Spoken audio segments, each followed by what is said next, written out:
Telegraph, they've got a story about Rachel Reeves, who we haven't heard from since yesterday. Apparently she's drawing up plans for a fresh raid on homeowners in the budget as she struggles to balance the books and improve the economy. She's looking at possibly putting on a property tax on whatever house you've got, because she can't think of any other ways to tax us. I mean, this woman is so inept and so useless that she has stewarded our economy basically into the toilet, and she's now desperately running around trying to go, where else can I get some money from? Almost every single kind of plan of hers to bring more money into the Treasury has failed dismally, in the same way that probably this one will. I was reading yesterday a lot of people saying, the new inheritance tax rules are going to hit people's pensions, they're going to hit people's houses. They're just going to get around it, and they're not going to pay the tax. She's not going to raise any money at all.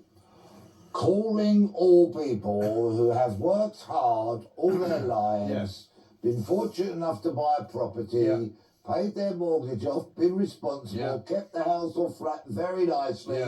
She's coming after you because you had the temerity to knock your whatsits out, paying off that mortgage, and you've got a house as a result of it. What shocking. Well, the socialists are at it again. Yes. And now they're going to come after you because your house might be worth a few quid, and they've decided that that's a good way of taxing you because you've got a house worth a few quid. Yes, and they're having in discussions with local councils as to whether to make this a national tax or perhaps even having a local property tax, which will raise more money for the skint councils who have been run so poorly. There is a way to vastly improve the finances of this nation, and it doesn't have to be through punitive taxation.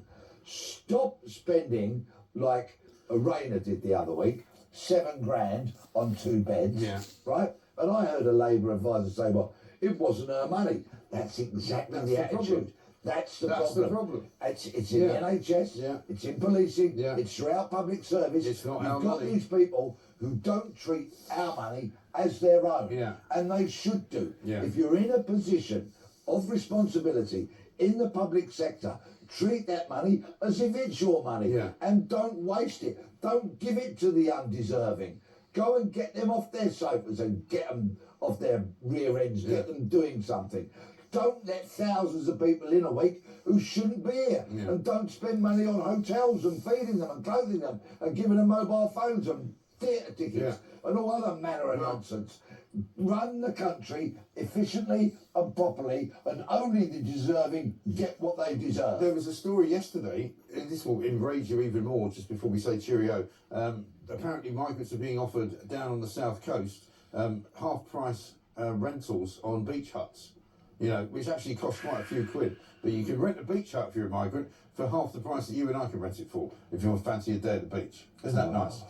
This from Paul in Salford. Mike, may I say your Tuesday morning show with the great Peter Blexley is my favourite time of the talk schedule. Please double the time you two spend together. We'd love to, but we can't afford it. We can only do an hour.